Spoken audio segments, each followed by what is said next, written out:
ഇന്നത്തെ നമ്മുടെ desert safari package കുറച്ച് അടിപൊളി കിടിലൻ പരിപാടിയാണ്.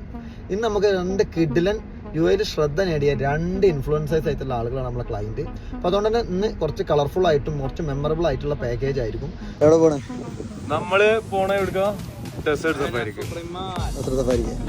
ഇന്ന് ഡെസേർട്ട് സഫാരിക്ക് പോകുന്നത് 4 സോഷ്യൽ മീഡിയ താരങ്ങളുമായിട്ടാണ്. പക്ഷേ ഇവരെ കണ്ടപ്പോൾ എനിക്ക് ആദ്യം തോന്നിയത് ഇവരെ ഞാൻ കൊണ്ടുപോകുകയാണോ അതോ എന്നെ ഇവർ കൊണ്ടുപോകുകയോ എന്നുള്ള സംശയമായിരുന്നു. എല്ലാവരെയും പിക്ക് ചെയ്ത് നേരെ കോഡ് ബൈക്ക് ഏരിയയിലേക്ക് വണ്ടിയിൽ നിന്ന് ഇറങ്ങുന്ന താമസം എല്ലാവരും നല്ല അടിപൊളി അറബിക് ലുക്കിലേക്ക് അങ്ങ് മാറി.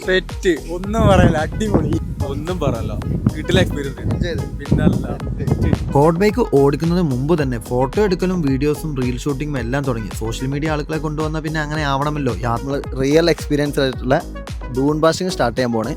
അപ്പോൾ എന്താണ്, സെറ്റല്ലേ? വളരെ എക്സൈറ്റഡ് ആണ്.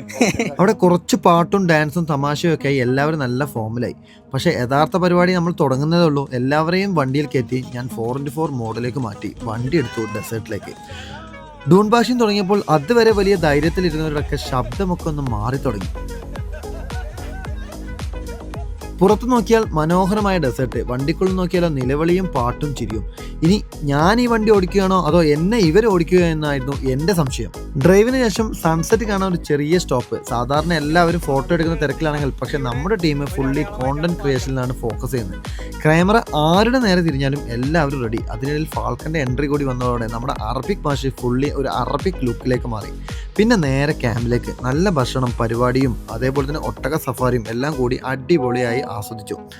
സത്യത്തിൽ 4 ഗസ്റ്റുകൾ സഫാരിക്ക് കൊണ്ടുപോയതാണ്. പക്ഷേ തിരിച്ചു വരുമ്പോഴോ തോന്നിയത് നല്ല 4 പുതിയ കൂട്ടുകാരെ കിട്ടിയ പോലെയായിരുന്നു. ഇത്രയും ചിരിയും ഫണ്ണും നിറഞ്ഞൊരു ഡെസേർട്ട് സഫാരി പാക്കേജ് അടുത്ത കാലത്തൊന്നും ഉണ്ടായിട്ടില്ല.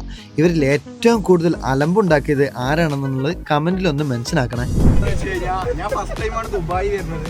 പക്ഷെ ഒരു സംതിങ് സ്പെഷ്യൽ സംഭവമായിരുന്നു ഡെസേർട്ട് സഫാരി എന്ന് പറയുമ്പോൾ. ഞാൻ ഇത്ര പ്രതീക്ഷിച്ചില്ല. പിന്നെ നമ്മളുടെ ഒരു ഫ്രണ്ടിന്റെ ഒപ്പം വന്ന ഫീലാണ്. മൂപ്പരെ ഫസ്റ്റ് ടൈമാണ് ഞാൻ കാണുന്നത്. എനിക്ക് ആ ഒരു ഫീലിംഗേ ഉണ്ടായിട്ടില്ല കേട്ടോ. നമ്മളൊരു കുറെ കാലമായിട്ടുള്ള കമ്പനിയുള്ള ഒരാളൊപ്പം വന്നാൽ എങ്ങനെയാണ് ആ ഫീല്. പിന്നെ നമ്മൾ ഭയങ്കരമായിട്ട് കംഫർട്ട് ആക്കിയത് തുടക്കം മുതൽ ഇതുവരെ. ഫുഡിന്റെ കാര്യമാണെങ്കിലും ഡെസേർട്ട് സഫാരി ആണെങ്കിലും ഫുൾ അടിപൊളി, ഒന്നും പറയാല്ല.